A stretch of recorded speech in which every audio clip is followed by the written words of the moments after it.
Une serveuse est sur le point d'être licenciée pour avoir donné de la nourriture à des jumelles affamées, mais un milliardaire s'approche et voit tout. Ce qu'il fait ensuite surprend tout le monde. Il était presque 10 heures du soir lorsque la clochette de la porte du bistrot Magnolia, dans la ville de Valmont, tinta. Le son traversa le brouhaha des conversations et le cliquetis des couverts, apportant avec lui un courant d'air glacé qui fit frissonner Sarah Miller. Elle ajusta son tablier jaune délavé et se faufila entre les tables avec la cafetière, remplissant des tasses et offrant des sourires fatigués mais sincères. Après 4 ans à travailler dans le même restaurant à Valmont, Sarah, 42 ans, connaissait chaque éraflure sur les tables en formica et chaque fissure dans le sol carrelé. C'était un endroit modeste, avec un menu simple et des prix abordables, fréquenté par des travailleurs locaux et des familles de la classe moyenne. Rien de glamour, mais honnête, à son image. Le tintement de la clochette la fit se tourner, automatiquement vers l'entrée, où le froid de la nuit de novembre formait une buée qui brouillait les vitres du restaurant. Pendant un instant, elle ne vit personne, puis elle baissa les yeux. Debout à l'entrée, telles de petites ombres, se tenaient 2 fillettes, identiques, pas plus de 8 ou 9 ans, avec des cheveux bruns emmêlés et portant des vêtements bien trop fins pour cette température. Leurs visages pâles semblaient être la duplication parfaite l'un de l'autre, même grands yeux, même joues creuses, même expression de celles qui ont déjà trop vu pour leur âge. Une table. Pour 2 ? Demanda instinctivement Sarah, tout en remarquant qu'aucun adulte ne les accompagnait. Les jumelles ne répondirent pas. Elles avancèrent seulement de quelques pas, leurs yeux rivés sur les plats qui passaient sur des plateaux. L'une d'elles déglutit quand une assiette de crêpes passa à moins d'1 mètre. Sarah sentit un nœud se former dans sa gorge. En ces années de serveuse, elle avait vu toutes sortes de clients, mais quelque chose dans ses enfants, dans leur façon de fixer la nourriture, toucha un point sensible au plus profond d'elle. « Vous avez faim ?» demanda-t-elle, se baissant pour être à leur niveau. La fillette de droite, dont la manche du manteau fin était déchirée, hocha la tête presque imperceptiblement. L'autre garda les yeux baissés, comme si avouer sa faim était interdit. « Où sont vos parents ?» demanda Sarah, adoucissant encore plus sa voix. « On n'en a pas !» répondit celle de gauche, si bas que Sarah l'entendit à peine. Cela suffit. Sarah se redressa et jeta un coup d'œil à l'horloge. Monsieur Coleman, le propriétaire du restaurant, était occupé à la caisse. Les fillettes n'avaient clairement pas d'argent et elle savait que son patron refuserait de les nourrir gratuitement. Il avait déjà refusé d'aider des sans-abri par le passé, déclarant qu'il n'était pas une association caritative. Mais Sarah savait aussi ce que c'était que d'avoir faim. À 17 ans, lorsqu'elle s'était enfuie de chez elle pour échapper à un beau-père violent, elle avait dormi sur des bancs publics et mendiait les restes dans les restaurants, jusqu'à ce qu'une femme l'accueille et lui donne une chance comme aide cuisinière. Cette main tendue avait changé sa vie. « Venez avec moi, dit-elle, conduisant les fillettes jusqu'à une table au fond, à l'abri du regard de M. Coleman. « Restez ici, d'accord. Je vais vous apporter quelque chose. » Dans la cuisine, Sarah observa le chef préparer une commande de rôti de bœuf avec purée de pommes de terre. Elle attendit qu'il soit distrait par une autre commande et assembla rapidement 2 assiettes, ajoutant une portion supplémentaire de légumes. Ce ne serait pas du gaspillage. C'étaient des restes qui finiraient probablement à la poubelle en fin de soirée. Transportant les assiettes avec précaution, Sarah retourna à la table où les jumelles attendaient, immobiles comme des statues. « Voilà, dit-elle en déposant les assiettes fumantes devant elle. « Faites attention, c'est chaud. » Les fillettes ne bougèrent pas pendant un instant, comme si elles ne croyaient pas ce qu'elles voyaient. Puis, presque simultanément, elles saisirent les couverts et commencèrent à manger.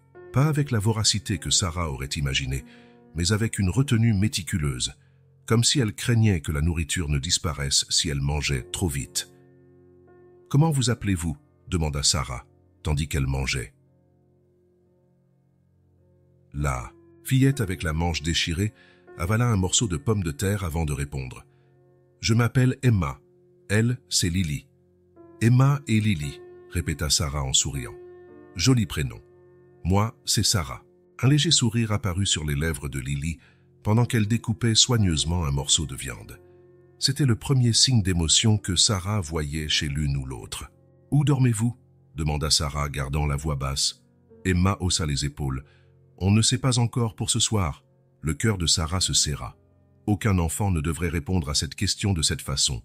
Elle allait poser une autre question quand une ombre recouvrit la table. « Qu'est-ce que c'est que ça, Miller ?» La voix rude de M. Coleman trancha l'air comme une lame froide. Grand, corpulent, avec une moustache épaisse qui bougeait au rythme de sa parole, il était connu pour sa dureté envers les employés et son obsession pour les profits. Sarah se leva, se plaçant instinctivement entre les fillettes et son patron. « Monsieur, Coleman, ses enfants avaient faim. Ce sont juste des restes qui allaient repartir à la poubelle. » « Des restes ? Je ne vois aucune étiquette mentionnant que ce sont des restes, coupa-t-il, le visage s'empourprant. Je vois de la nourriture qui coûte de l'argent. Mon argent. » Un silence gêné s'installa dans le restaurant. Les conversations aux autres tables cessèrent, et tous les regards se tournèrent vers la scène qui se déroulait. Sarah sentit ses joues s'empourprer de honte, mais elle resta ferme. « Je vais payer ces assiettes, » dit-elle, sachant que cela représenterait presque tout son salaire de la journée. Mais je ne pouvais pas les laisser affamer. M. Coleman regarda les fillettes avec mépris, puis se tourna à nouveau vers Sarah. « Payer ? Avec quoi ? Avec l'argent que je te donne ? C'est quasiment du vol. » Dans un coin reculé du restaurant, un homme leva les yeux de son journal, observant la scène avec intérêt. Ethan Hayes avait choisi le bistrot Magnolia précisément pour son caractère anonyme. Habillé d'un simple pull gris et d'un pantalon sombre, personne ne se douterait qu'il était le propriétaire de l'un des plus grands groupes hôteliers du pays. Âgé de 38 ans, Ethan préférait observer la vie simple de loin, évitant l'attention que sa fortune attirait inévitablement. Il était en ville pour négocier l'achat d'un hôtel local et avait choisi de dîner dans cet endroit modeste plutôt que dans les restaurants raffinés où on le reconnaissait habituellement. À présent, avec le journal baissé, il assistait à la scène avec une curiosité qu'il n'avait pas ressentie depuis longtemps.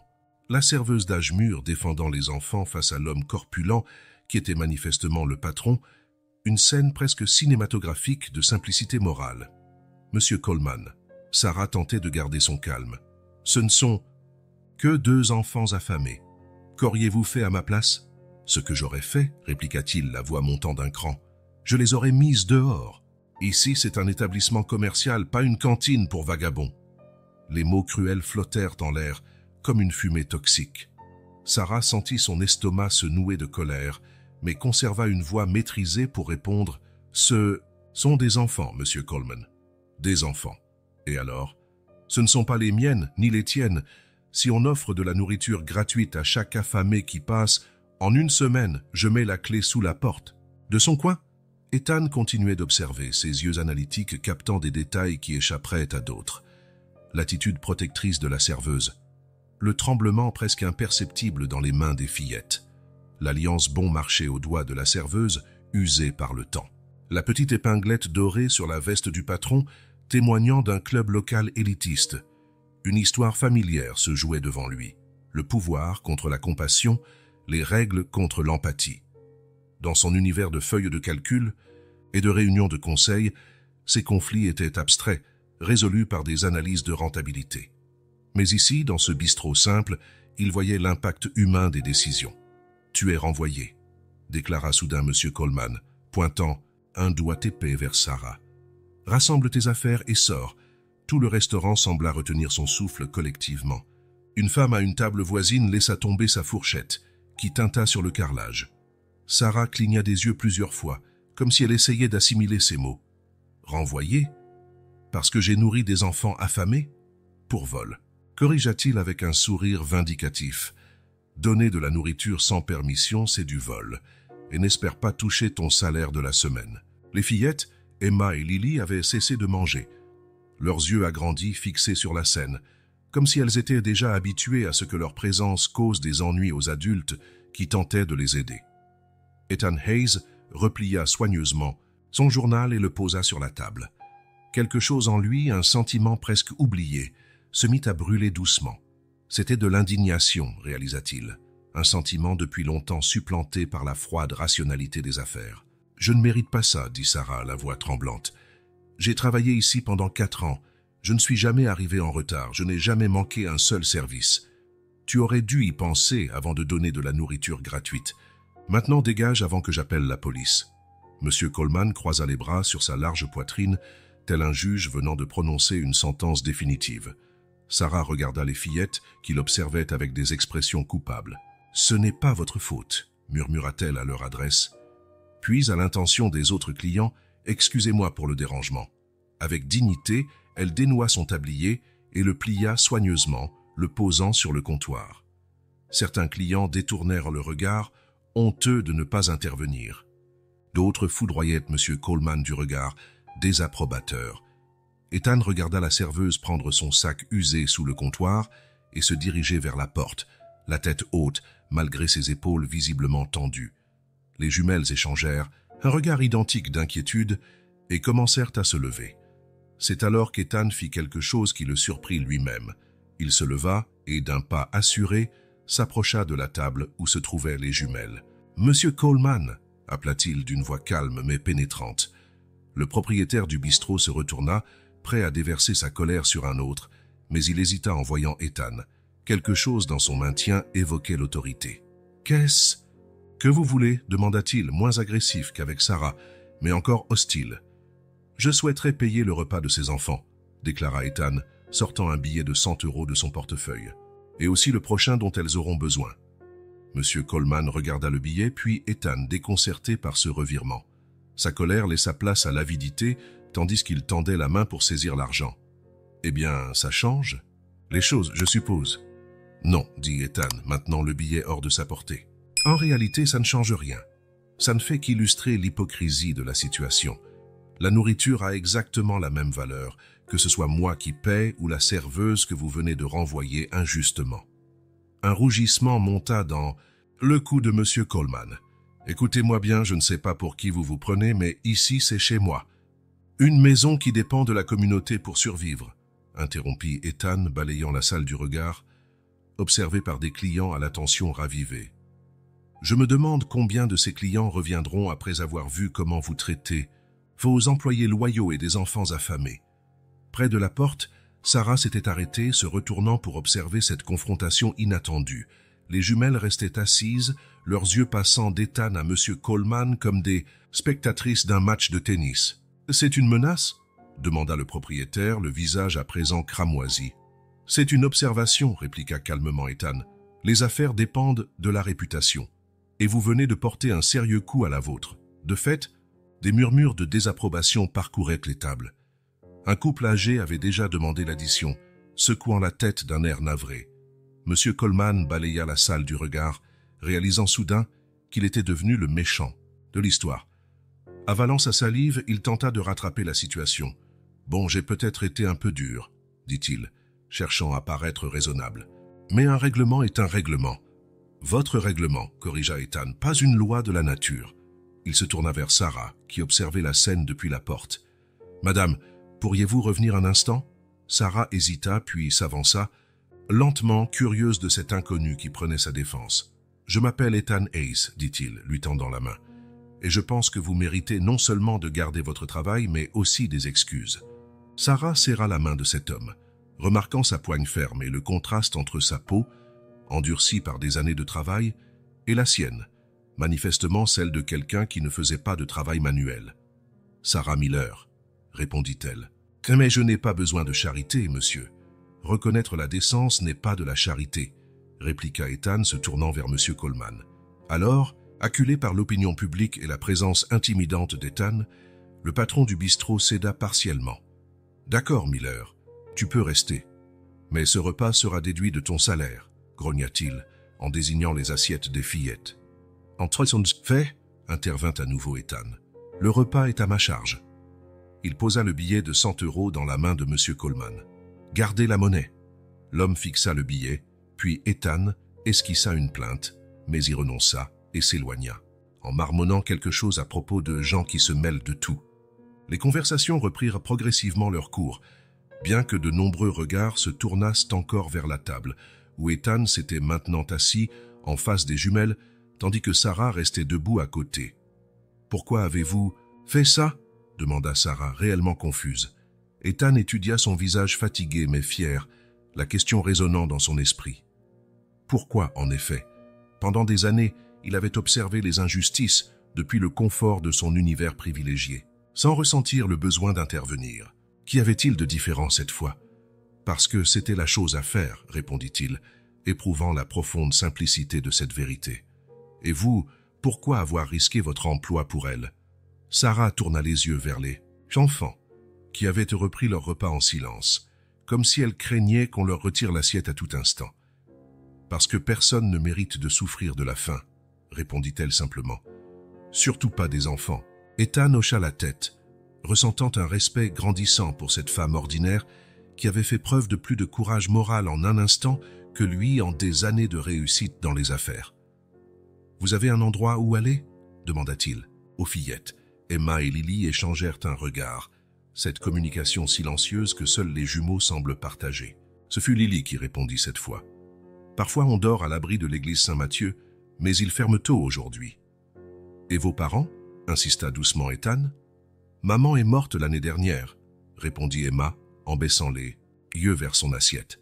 « Papa on ne sait pas où il est. » Sarah sentit son cœur se serrer. Elle venait d'une famille brisée, mais au moins avait-elle eu un toit durant son enfance, aussi dysfonctionnel fut-il. « Les services d'aide sociale ?» demanda-t-elle à Ethan à voix basse. « Ils nous sépareraient, » intervint immédiatement Lily qui avait entendu. Son ton laissait penser que c'était sa plus grande peur. « Ils le font toujours. Ils disent qu'il est plus facile de placer un enfant qu'en placer deux. » Ethan observa plus attentivement les fillettes. Sous la crasse et les vêtements usés, il voyait des traits délicats, une intelligence dans leur regard. Des enfants qui, dans d'autres circonstances, auraient été en sécurité dans une maison, préoccupés seulement par leurs devoirs et leurs amis. Une pensée dérangeante le frappa. Ses jumelles auraient pu être ses propres filles, s'il avait fait d'autres choix dans un autre univers. Dans son existence protégée, il était facile d'oublier que la misère existait à quelques rues de ces hôtels luxueux. Pendant ce temps, Sarah observait Ethan avec une curiosité croissante. Ses vêtements étaient simples, mais de qualité. Sa montre discrète, mais visiblement chère à des yeux exercés. Il émanait de lui une aura d'autorité naturelle, pas celle prétentieuse de M. Coleman, mais quelque chose de plus profond, le genre de confiance qui naît d'une vie sans insécurité financière. « Monsieur Hayes, dit-elle en testant ce nom étranger, je vous remercie de votre aide, mais je dois reprendre mon travail. » Ethan jeta un coup d'œil vers M. Coleman, qui fusillait encore tout le monde du regard depuis la caisse. « Êtes-vous sûr de vouloir rester ici, après ce qui vient de se passer ?» Sarah haussa les épaules, un geste chargé de résignation. « J'ai un loyer à payer, et ce n'est pas facile de trouver un autre travail à mon âge. » Ethan ressentit à nouveau cette indignation monter en lui.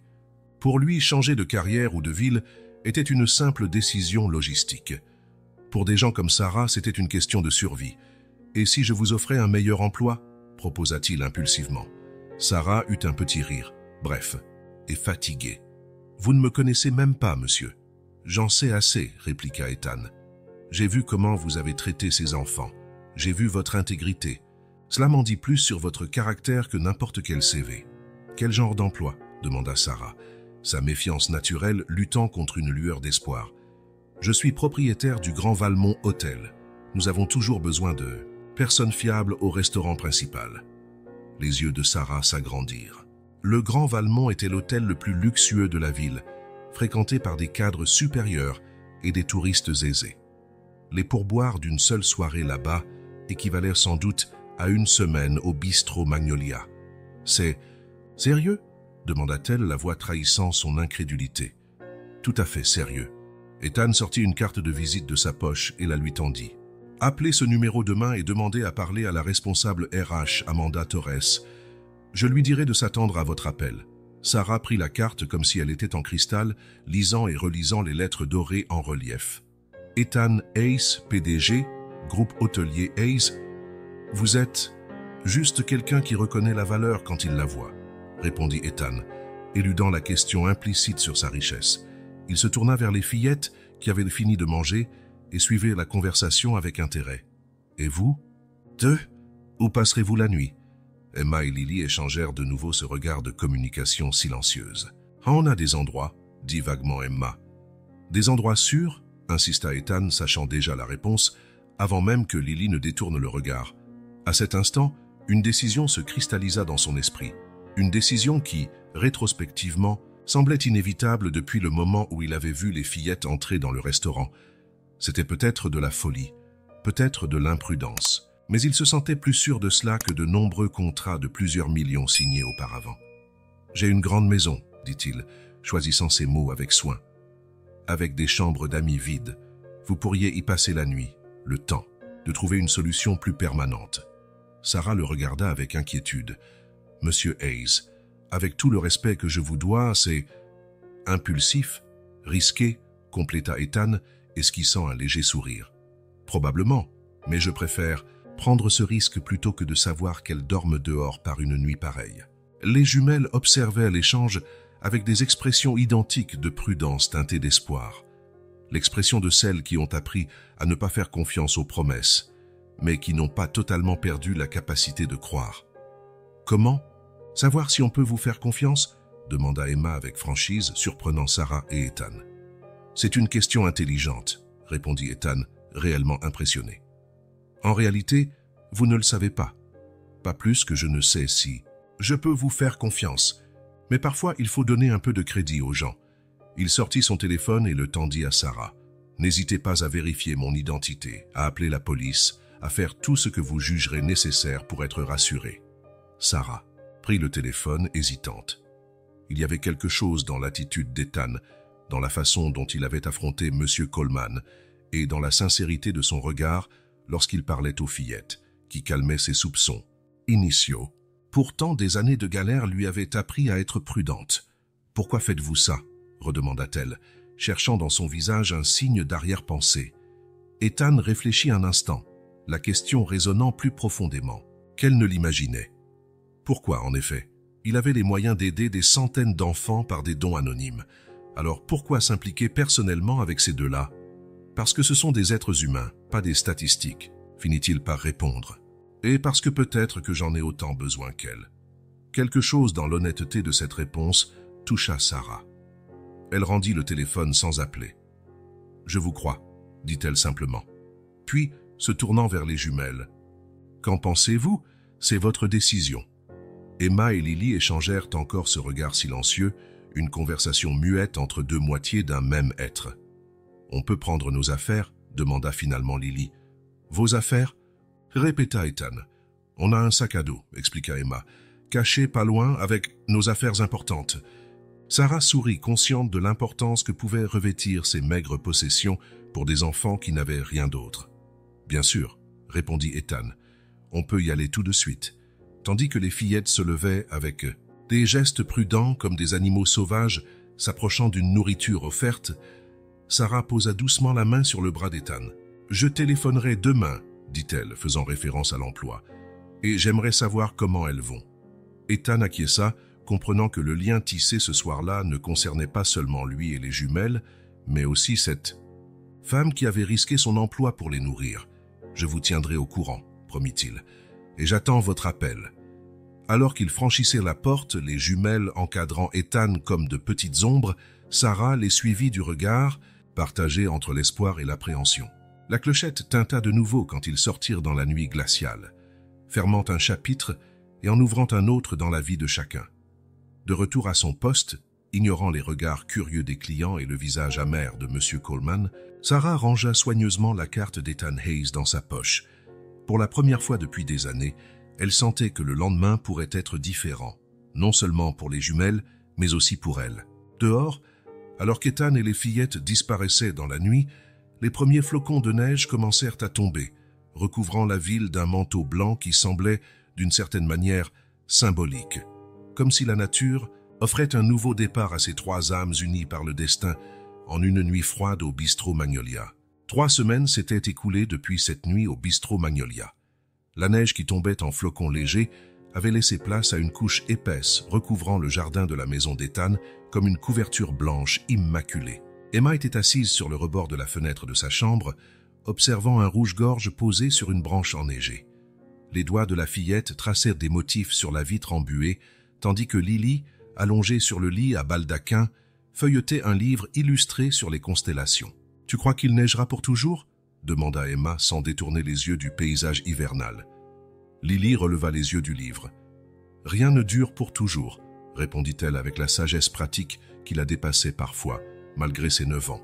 Les premières nuits dans la demeure d'Ethan avaient été étranges. Habituées à dormir dans des abris improvisés, les jumelles n'arrivaient pas à se détendre dans des lits moelleux, avec des couvertures propres et des oreillers douillets. La première nuit, Ethan les avait trouvées recroquevillées par terre, se partageant une seule couverture, alors même qu'il y avait 2 lits parfaitement préparés dans la chambre. « Vous pouvez utiliser les lits, vous savez, » avait-il dit, doucement, après avoir frappé à la porte et les avoir découvertes ainsi. « C'est trop doux, » avait expliqué Emma sans gêne.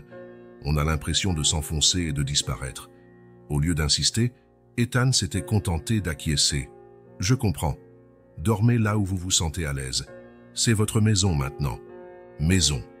Un mot que les fillettes n'associaient plus à aucun lieu en particulier depuis plus d'1 an. Depuis que leur mère, Claire, était décédée d'une pneumonie faute de soins adéquats, elles erraient entre des abris temporaires, des logements de fortune et, dans les pires moments, des gares ou des parcs. Peu à peu, elles baissèrent leur garde. D'abord, elles acceptèrent d'utiliser la salle de bain avec sa baignoire immense, son eau chaude illimitée et ses serviettes moelleuses parfumées à la lavande. Puis elles commencèrent à utiliser le dressing qu'Ethan avait rapidement rempli de vêtements neufs, bien qu'elles ne prennent au début que le strict nécessaire, comme si elles craignaient qu'on ne leur retire tout du jour au lendemain. Dans la cuisine, la chef Isabelle, une dame française au regard sévère mais au cœur tendre, s'était donné pour mission de remettre un peu de chair sur ses petits os. Elle les observait avec satisfaction au fur et à mesure que leur portion augmentait, même si elle continuait à manger avec cette retenue prudente, ne redemandant jamais, remerciant toujours, comme s'il s'agissait d'un cadeau précieux. « Elle s'adapte », commenta Ethan en parlant avec Martin, son majordome et assistant personnel de longue date, tout en observant les fillettes découvrir la bibliothèque lors de la 2e semaine. Martin, un homme grand et mince, les cheveux, grisonnants impeccablement coiffés, acquiesça avec sa discrétion habituelle. « Les enfants sont étonnamment résilients, monsieur, bien qu'elles gardent encore leur sac à dos près du lit chaque nuit. » Ethan fronça les sourcils, comme si elles étaient prêtes à fuir à tout moment. « Exactement, monsieur. Le sac à dos était un symbole de leur ancienne vie, usé, rapiécé, contenant les seules affaires qu'elles considéraient vraiment comme les leurs. Ethan était curieux d'en connaître le contenu, mais respectait la vie privée des filles, comprenant que ces objets représentaient leurs uniques repères dans des existences incertaines. Pendant ce temps, de l'autre côté de la ville, Sarah Miller ajustait soigneusement l'uniforme noir et blanc impeccablement repassé, vérifiant son reflet dans le miroir du vestiaire du Grand Valmont Hotel. Le contraste avec le tablier jaune délavé du bistrot Magnolia était saisissant. « Tu es superbe », dit Gabriella, une serveuse plus jeune devenue son amie ces dernières semaines. « Prête pour le service du midi ? Les cadres de la conférence pharmaceutique arrivent dans 20 minutes. » Sarah acquiesça, prenant une profonde inspiration pour calmer la nervosité qui la saisissait encore, même après 3 semaines dans ce nouvel emploi. La transition n'avait pas été simple. Le niveau de sophistication exigé dans ce restaurant 5 étoiles rendait le bistrot Magnolia comparable à une cantine d'école. Des détails qu'elle n'avait jamais eu à surveiller. De quel côté servir chaque plat, quand changer les couverts, quel vin associé à chaque mets, faisaient désormais partie intégrante de son travail. Mais les pourboires étaient transformateurs. Une bonne soirée lui rapportait l'équivalent d'une semaine entière au Magnolia. Pour la première fois depuis des années, elle n'était plus constamment en train de calculer si elle aurait assez d'argent pour le loyer et les factures. « Tu as des nouvelles des filles ?» demanda Gabriella en disposant les serviettes en lin pour le service. Sarah sourit. Elle avait partagé l'histoire des jumelles avec sa collègue, bien qu'elle eût omis les détails sur la véritable identité d'Ethan Hayes. Pour Gabriella, il n'était qu'un homme d'affaires prospère, pas le propriétaire de l'hôtel. Où elle travaillait. Je leur ai parlé au téléphone hier. Elles ont l'air de bien s'adapter. Ce que Sarah ne précisa pas, c'était l'inquiétude qu'elle ressentait. Non qu'elle doutât des intentions d'Ethan. Il y avait, dans son regard, une sincérité qu'elle voyait rarement chez les riches. Mais l'ensemble de la situation était tellement inhabituel. Un homme célibataire, extrêmement fortuné, accueillant soudain 2 fillettes sans abri. Que se passerait-il lorsque l'effet de nouveauté s'estomperait, quand les complications inévitables de la vie surgiraient, et plus étranges encore? Pourquoi se souciait-elle autant d'elle? Elle ne les avait connues que quelques heures avant qu'Ethan ne les emmène. Elle n'avait aucune responsabilité envers elles. Pourtant, elle pensait souvent à elles, téléphonait pour prendre de leurs nouvelles, était même allée leur rendre visite un jour de congé, apportant des cookies faits maison spécialement pour elles. Le maître d'hôtel apparut à la porte du vestiaire. « Tout le monde en place, s'il vous plaît, ils sont presque là. » Sarah mit de côté ses réflexions. Il était temps de travailler. Dans la bibliothèque de la maison d'Ethan, ce dernier était assis dans un fauteuil en cuir, observant Emma et Lily fouiller les étagères. C'était une sensation étrange de voir la maison, qui lui semblait, si bien adaptée à sa vie de célibataire, révéler soudain ses inadéquations pour des enfants. La bibliothèque, conçue pour impressionner des invités adultes par sa collection d'éditions originales et de volumes rares, ne comptait quasiment aucun livre pour la jeunesse. « On peut acheter d'autres livres pour vous », dit-il, remarquant comment les filles regardèrent curieusement les reliures en cuir sans oser les toucher. « Ils sont très jolis », répondit poliment Lily. « Oui, mais peut-être pas très amusant pour vous », sourit Ethan. « Qu'est-ce que vous aimez lire ?» Les jumelles échangèrent un regard, leur échange silencieux habituel avant de répondre. « Maman nous lisait Harry Potter », finit par dire Emma. « On n'avait que le premier tome, mais elle le relisait plusieurs fois. »« Où est ce livre maintenant ?» demanda doucement Ethan. Emma se mordit la lèvre. « On a dû tout laisser quand on est parti du dernier appartement. » Ethan sentit une pointe de tristesse. Un seul livre, relu encore et encore, probablement l'un des rares liens avec leur mère décédée, et elles avaient dû l'abandonner. « Je pense qu'on peut arranger ça, dit-il, notant mentalement d'acheter la collection complète. Vous aimez autre chose ? Les livres sur l'espace, répondit Lily sans hésiter, les planètes et les étoiles, et les histoires d'aventure, ajouta Emma. Ils continuèrent à discuter, les jumelles partageant peu à peu davantage, leurs réponses devenant moins prudentes, moins calculées pour plaire. Ethan se rendait compte qu'il assistait à un petit miracle, la confiance qui commençait à éclore, comme de frêles pousses recevant soudain la lumière après un long hiver. Le soir, après le dîner, ils avaient repris l'habitude de se retrouver dans le salon. Ethan, qui passait autrefois ses soirées à éplucher des rapports ou en vidéoconférence, réservait désormais ce temps exclusivement aux jumelles. Parfois il regardait un film, parfois il jouait à des jeux de société, ou bien il discutait simplement. Ce fut lors d'une de ces soirées, alors qu'une tempête de neige hurlait dehors, qu'Emma mentionna pour la première fois son sac à dos. « On peut te montrer quelques affaires », dit-elle soudain, rompant le silence confortable qui régnait alors qu'ils observaient ensemble les flammes dans la cheminée.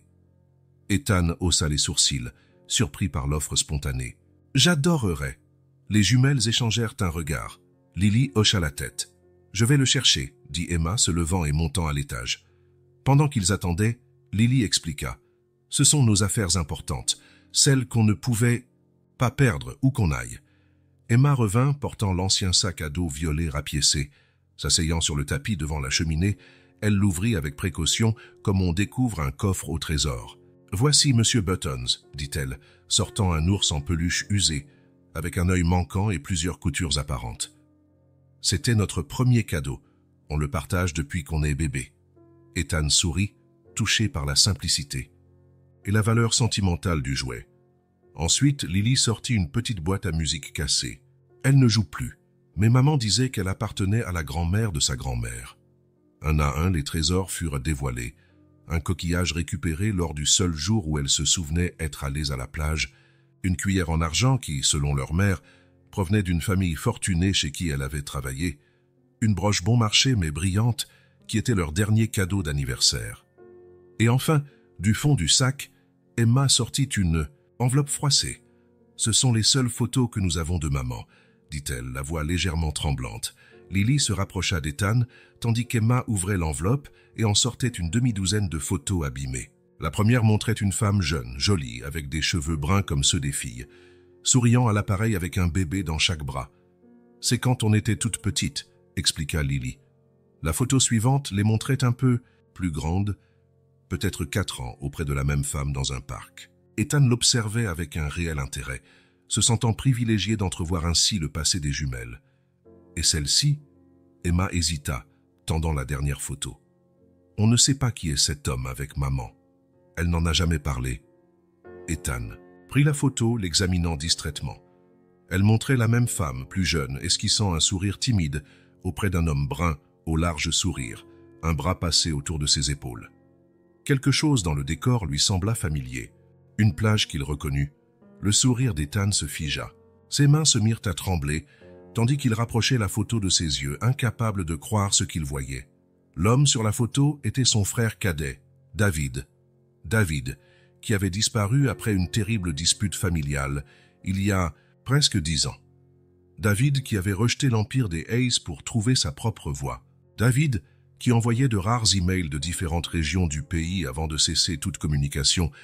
Il y a environ 5 ans, la révélation frappa Ethan comme un coup de poing. Si cet homme sur la photo avec la mère des jumelles était vraiment David, cela signifiait qu'Emma et Lily étaient ses nièces. « Monsieur Ethan, ça va ?» La voix de Lily le ramena au présent.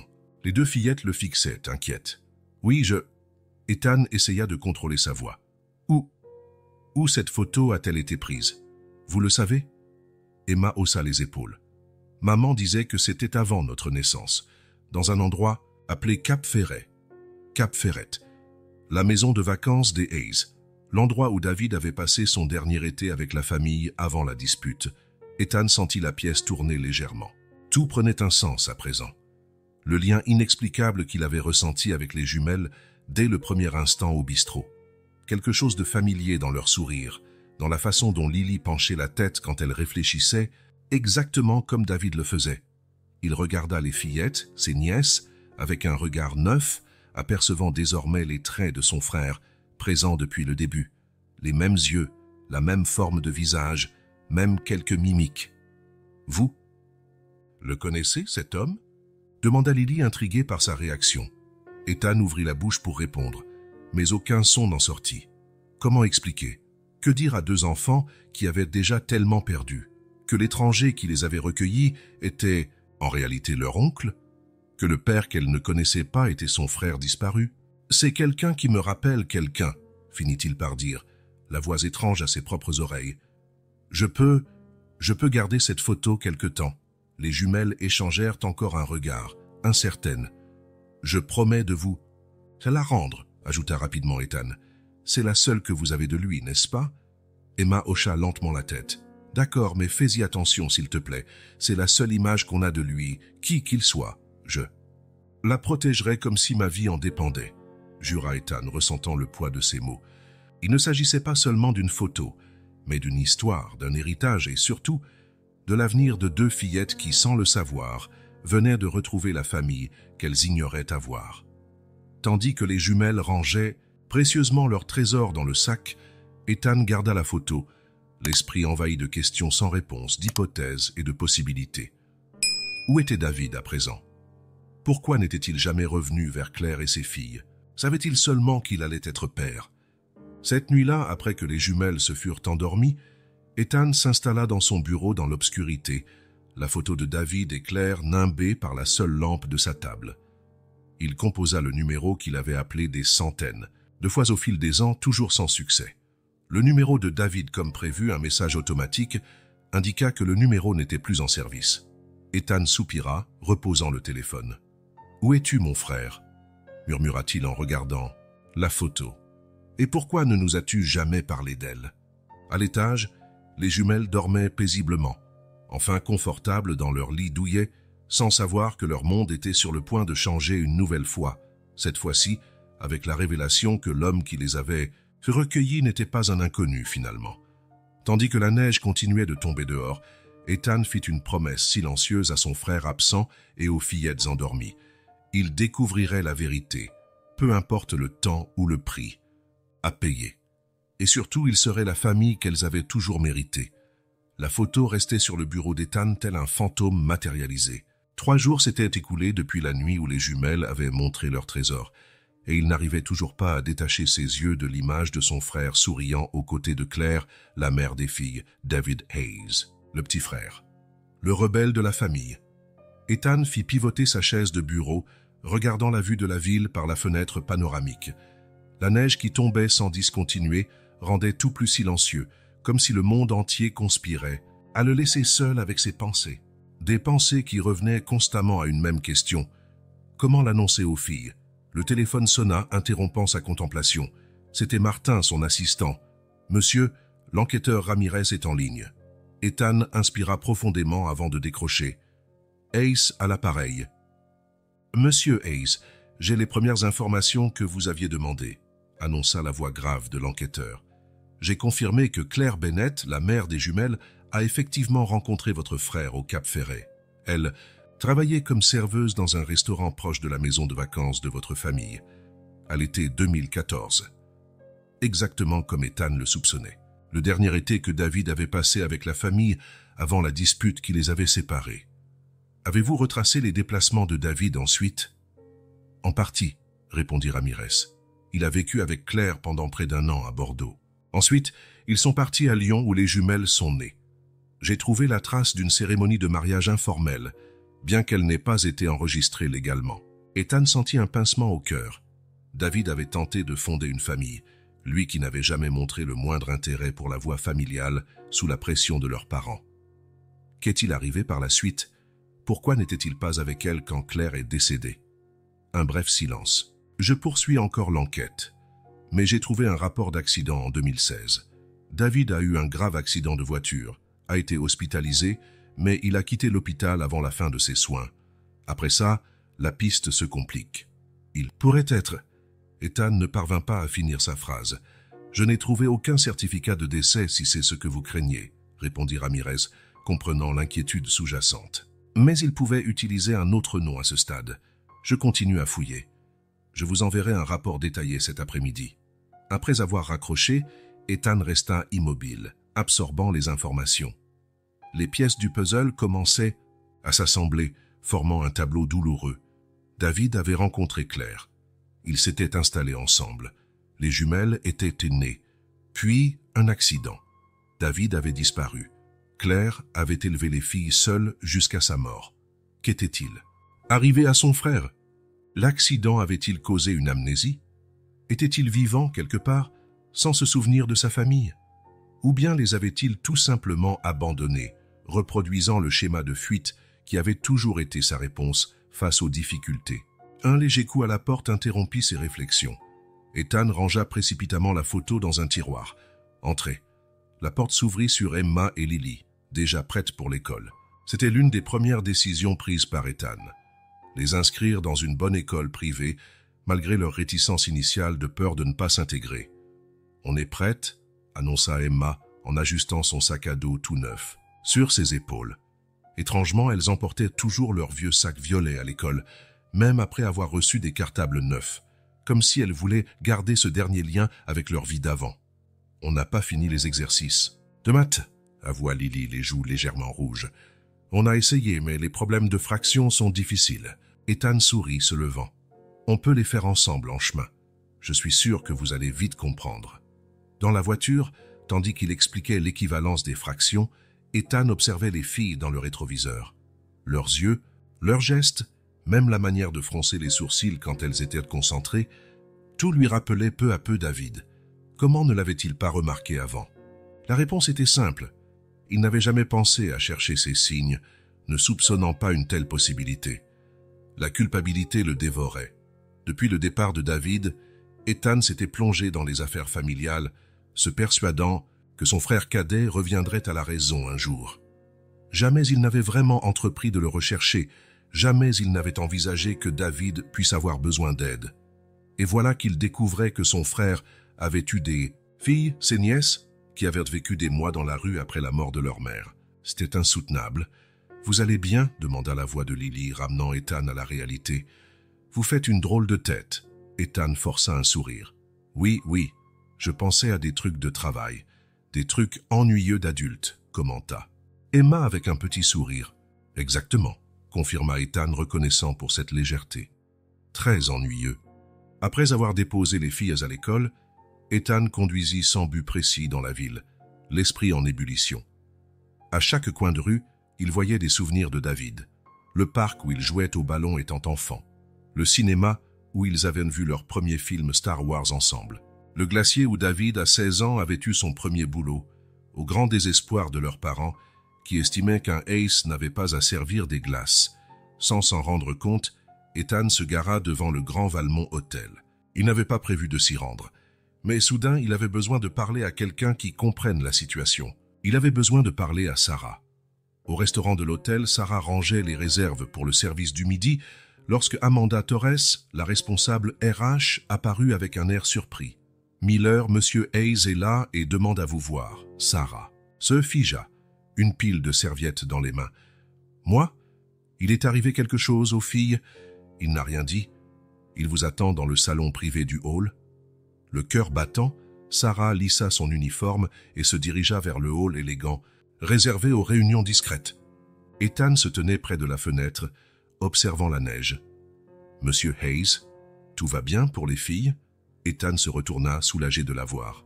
« Elles vont bien, Sarah. Et s'il vous plaît, appelez-moi Ethan. » Elle se détendit visiblement, mais restait inquiète. « Alors, que se passe-t-il ? J'avais besoin de parler à quelqu'un, avoua-t-il en lui indiquant un fauteuil.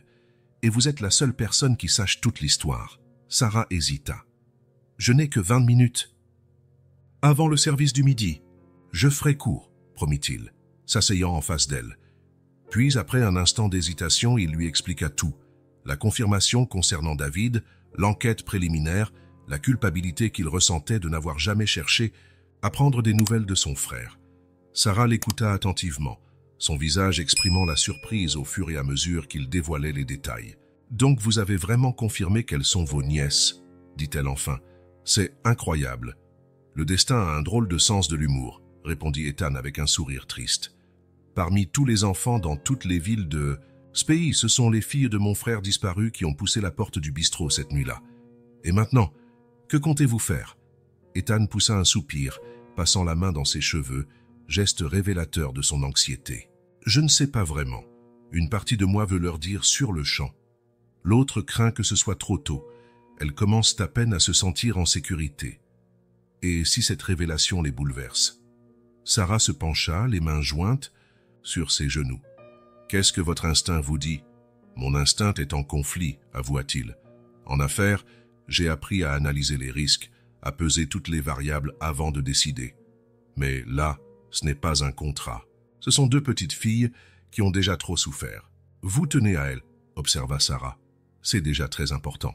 Bien sûr que j'y tiens. Ce sont mes nièces, ce sont... Il chercha les mots. Elles font partie de moi d'une façon que je n'aurais jamais imaginée. Sarah eut un sourire tendre. Avez-vous pensé que vous réfléchissez peut-être trop, que leur dire la vérité est peut-être exactement ce dont elles ont besoin? Et si elles me détestent? Et si elles reprochent à la famille l'abandon de leur père? Pourquoi ferait-elle cela? Ce n'est pas vous qui les avez abandonnées. Au contraire, vous les avez recueillies sans même savoir qui elles étaient.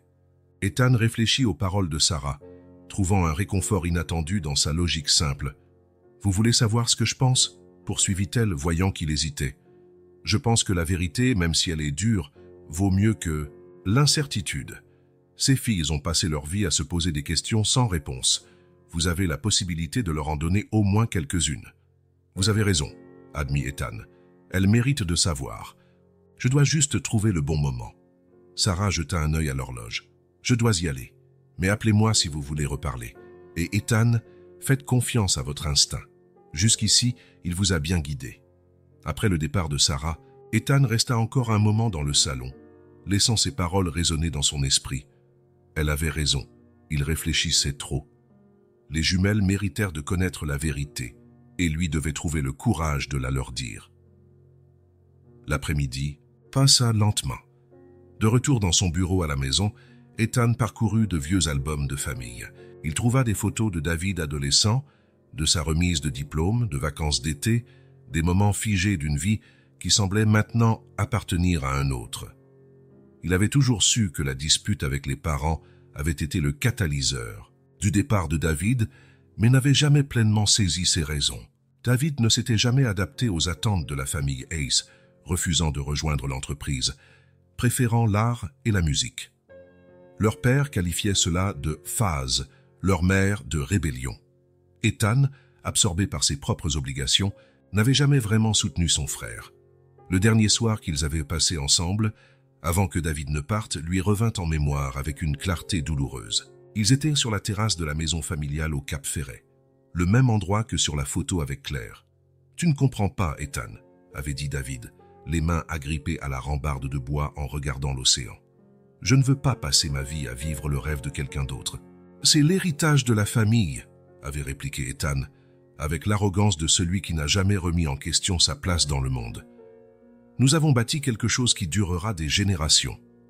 Des hôtels et des resorts, avait ricané David sans joie. Des endroits où des gens riches prétendent vivre des aventures pour ensuite retourner à leur existence vide. C'est injuste et tu le sais. David s'était retourné, les yeux brillants à la lueur de la lune. Ce qui est injuste, c'est que personne dans cette famille ne me voit tel que je suis. Vous essayez tous de me mouler en quelque chose que je ne suis pas. Et qu'est-ce que tu es exactement? La question avait fusé, plus dure que prévu. David s'était contenté de secouer la tête, déçu. C'est tout le problème, mon frère. Tu ne t'es jamais soucié de le découvrir. Le lendemain matin, David était parti. Sans adieu, juste un mot. J'ai besoin de trouver ma propre voie. Les années suivantes, des communications sporadiques, cartes postales, emails, bref, rares appels à l'occasion des anniversaires. Puis, le silence. Et maintenant, presque une décennie plus tard, Ethan découvrait que son frère avait non seulement suivi sa voie, mais fondé une famille. Une famille qui, pour une raison inconnue, s'était disloquée, laissant 2 fillettes seules au monde, jusqu'à aujourd'hui.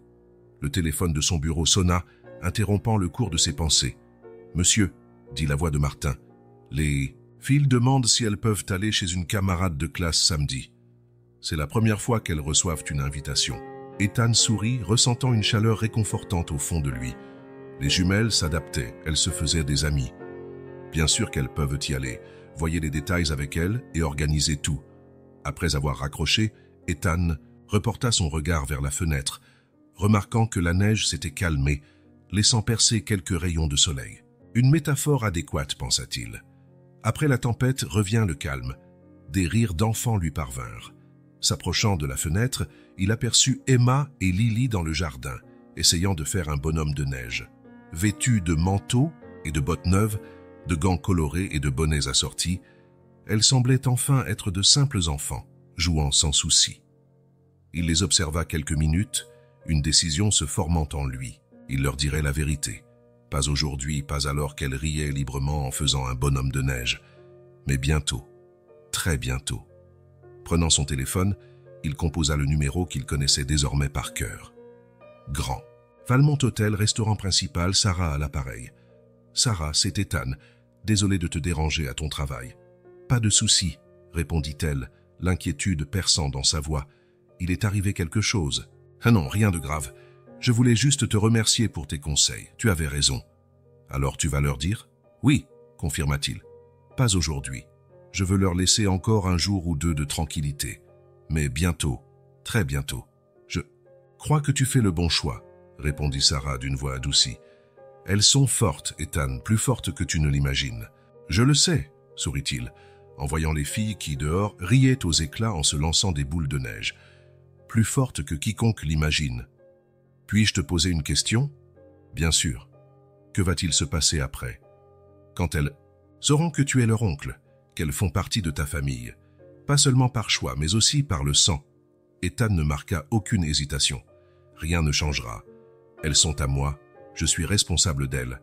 La seule différence, c'est que j'aurai une raison légale encore plus solide de formaliser l'adoption.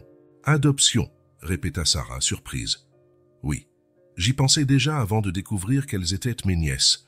Maintenant, c'est juste plus évident que c'est la bonne voie. Dehors, les jumelles avaient terminé leur bonhomme de neige et l'habillaient d'une vieille écharpe. Leur visage était rouge du froid, mais rayonnant de joie. « Je dois y aller, Sarah. Les filles sont dans le jardin et je veux les rejoindre. Vas-y, dit-elle, et il entendit son sourire dans sa voix. Elles ont besoin de toi, et toi d'elles. Ethan raccrocha, descendit les escaliers et attrapa son manteau dans le dressing. Avant de sortir, il jeta un dernier coup d'œil à la photo de David et Claire posée sur la console dans l'entrée. « Je vais m'occuper d'elle, mon frère, » promit-il à mi-voix. « Où que tu sois. » Dehors, dans l'air froid de l'après-midi, Emma et Lily l'accueillirent avec des boules de neige bien ajustées, des rires et des appels pour qu'il les aide à achever leur bonhomme. À cet instant, tous les doutes d'Ethan s'évanouirent. Ces filles étaient désormais les siennes, par le sang et par le choix. Rien, ni le passé, ni la vérité sur leur père disparu, ne changerait cela. La révélation pouvait attendre. Un peu. Aujourd'hui, ils étaient juste une famille profitant ensemble d'un après-midi d'hiver. Une famille improvisée, inattendue, mais malgré tout, une famille. La neige avait cessé de tomber, laissant à la ville une brillance argentée sous le ciel dégagé. Ethan regardait au loin par la fenêtre de son bureau, une tasse de café refroidissant dans sa main. Peut-être, songea-t-il, était-ce un bon présage, un ciel clair après des jours de tourments intérieurs. Sur son bureau, le rapport complet de l'enquêteur Ramirez confirmait tout.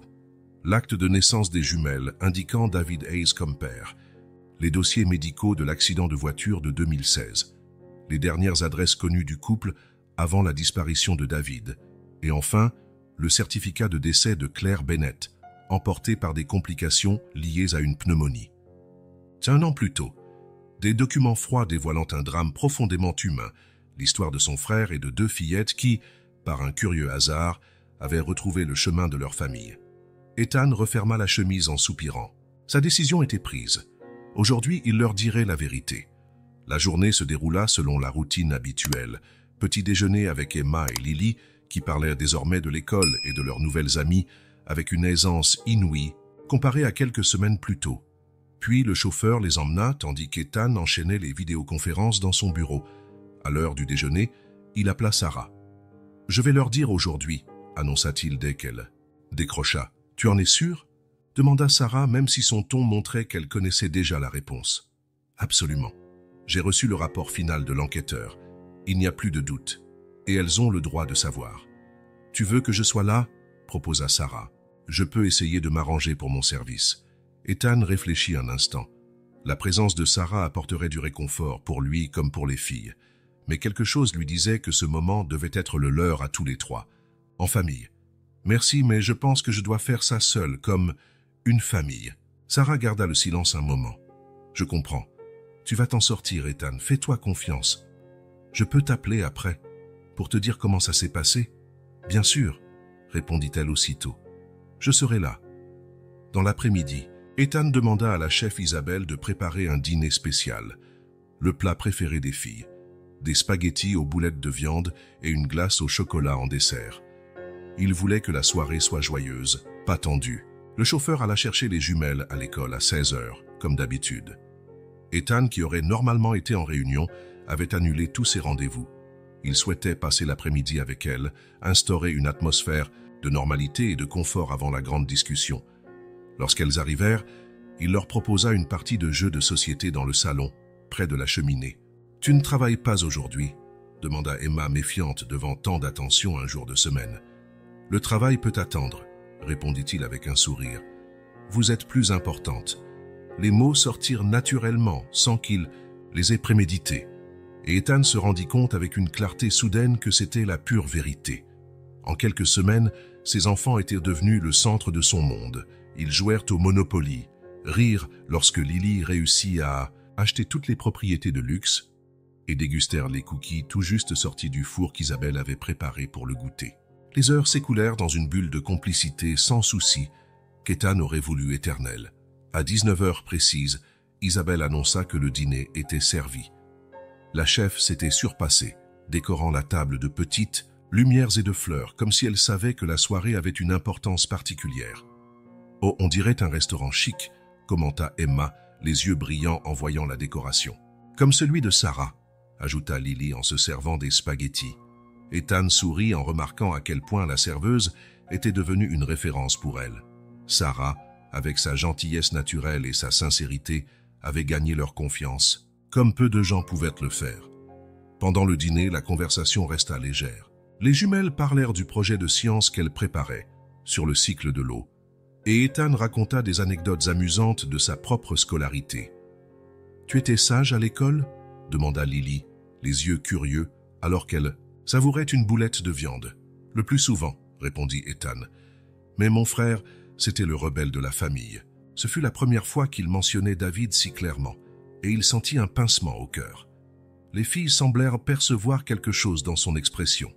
« Tu as un frère ?» demanda Emma, se penchant en avant. Ethan réalisa que le moment était venu naturellement sans qu'il l'ait prévu. Peut-être était-ce mieux ainsi.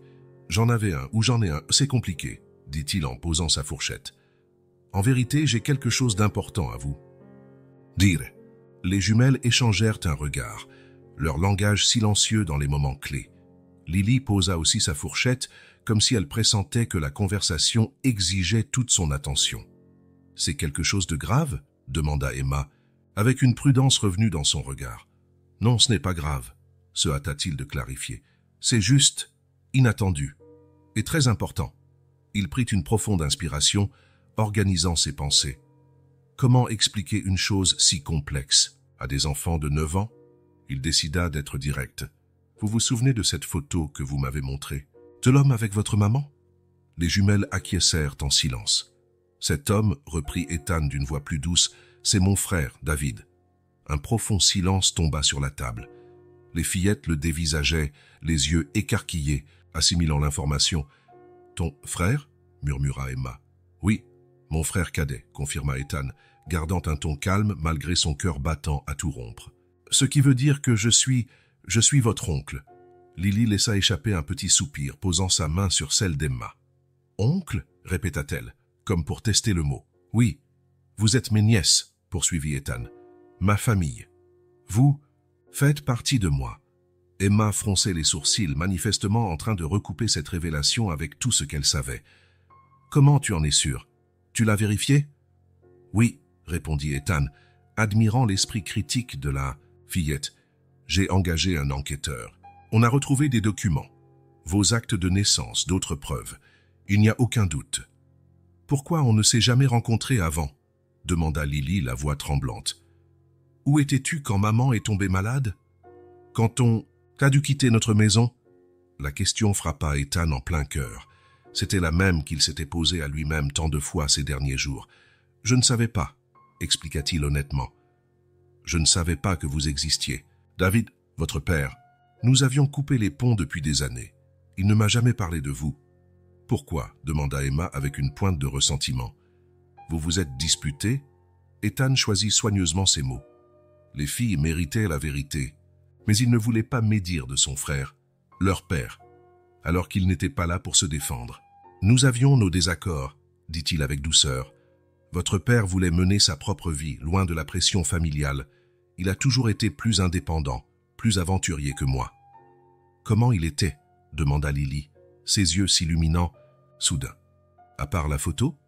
La question surprit Ethan. Au milieu de ce flot d'informations, Lily voulait en savoir plus sur son père, un père qu'elle n'avait presque pas connu. Il était brillant, répondit Ethan, laissant les souvenirs affluer. Créatif. Il jouait de la guitare et chantait très bien. Il adorait voyager et découvrir de nouveaux endroits. Son sourire illuminait la pièce exactement comme le vôtre. Les jumelles l'écoutaient avec une attention totale, buvant chaque mot comme un trésor. « Et où il est maintenant ?» demanda Emma, posant la question qu'Ethan redoutait. « On ne sait pas exactement, » répondit-il honnêtement. « Il y a eu un accident de voiture quand vous étiez toute petite. Depuis, on a perdu sa trace. Il est mort ?» s'enquit directement Lily, faisant déglutir Ethan. « Rien ne prouve cela, » précisa-t-il avec prudence. « Mais on ne sait pas où il se trouve. On enquête. » Un nouveau silence s'installa. Le temps que les filles digèrent tout cela. Ethan patienta, leur laissant l'espace nécessaire. « Donc tu es notre oncle pour de vrai », finit par dire Emma d'un ton de constatation. « C'est pour ça que tu nous as accueillis ici, parce que tu as découvert qui on était ?»« Non », répondit vivement Ethan. « Quand je vous ai trouvé ?»« Au bistrot Magnolia, j'ignorais tout. Je vous ai ramené parce que je me souciais de vous. J'ai découvert la vérité seulement en voyant la photo. » Un petit sourire éclaira le visage de Lily. « Alors tu nous as choisis, avant même de savoir qu'on était apparentés. » Cette remarque simple et pourtant si profonde toucha Ethan au plus intime. « Oui, » confirma-t-il, « je vous ai choisi. »« Et maintenant ?» demanda Emma, une question lourde de sens. Que deviendrait-elle? Où irait-elle? Qui s'occuperait d'elle? Ethan se leva et fit le tour de la table, s'agenouillant entre les deux chaises. Il regarda chacune d'elles avec gravité, voulant qu'elles comprennent totalement ses prochains mots. « Maintenant, nous sommes une famille, » dit-il en prenant une main de chaque fillette. « Vous êtes mes nièces. Je suis votre oncle. Et je vous promets que tant que je vivrai, vous ne serez plus jamais seuls. Ici, c'est chez vous. Je suis votre chez vous, pour toujours. » Les yeux d'Emma se remplirent de larmes qu'elle retint, fidèle à son rôle de la plus forte. Lily, quant à elle, laissa libre cours à ses sanglots. « Tu le promets vraiment ?» chuchota Lily. « Je le promets, » répondit Ethan, les yeux brûlants lui aussi. « De tout mon cœur. » Sans prévenir, Lily lui passa les bras autour du cou, le serrant de toutes ses forces. Après une seconde d'hésitation, Emma fit de même. Ethan les enlaça toutes les deux, sentant disparaître le poids du monde de ses épaules. Peu importait le temps ou les épreuves à venir, ils les affronteraient ensemble, comme une famille. Plus tard dans la soirée, après que les filles s'étaient endormies, non sans avoir posé des dizaines de questions sur David, la famille Hayes et leur avenir, Ethan s'installa sur la terrasse avec un verre de whisky, contemplant les étoiles qui émergeaient dans le ciel dégagé après la neige. Il composa le numéro de Sarah. « Alors ?» demanda-t-elle immédiatement, d'une voix inquiète. « Mieux que je ne l'espérais, » répondit Ethan, un sourire dans la voix. « Elles sont incroyables, Sarah, si fortes, si résilientes. Raconte-moi leur réaction. » De la surprise, de la confusion, un peu de larmes. Beaucoup de questions sur David, mais à la fin, elles ont accepté. Je dirais même qu'elles ont semblé soulagées. Soulagées. Je crois que le fait de savoir qu'elles ont de la famille, qu'elles appartiennent à quelqu'un, ça leur apporte une sécurité dont elles avaient désespérément besoin. Sarah resta silencieuse un instant. « Je suis contente pour vous tous, Ethan. Vraiment. Merci pour ton soutien, » dit-il sincèrement. « Pour m'avoir écouté et conseillé. Je ne sais pas si j'aurais pu y arriver sans toi. »« Si, tu aurais pu, » répondit-elle avec assurance. « Tu es plus fort que tu ne le penses. » Ils discutèrent. Encore quelques minutes avant de raccrocher. Ethan resta sur la terrasse, regardant les lumières de la ville au loin. Pour la première fois depuis des années, peut-être pour la première fois de sa vie d'adulte, il se sentait pleinement présent, pleinement connecté. Dans les jours qui suivirent, la dynamique à la maison d'Ethan changea subtilement mais profondément.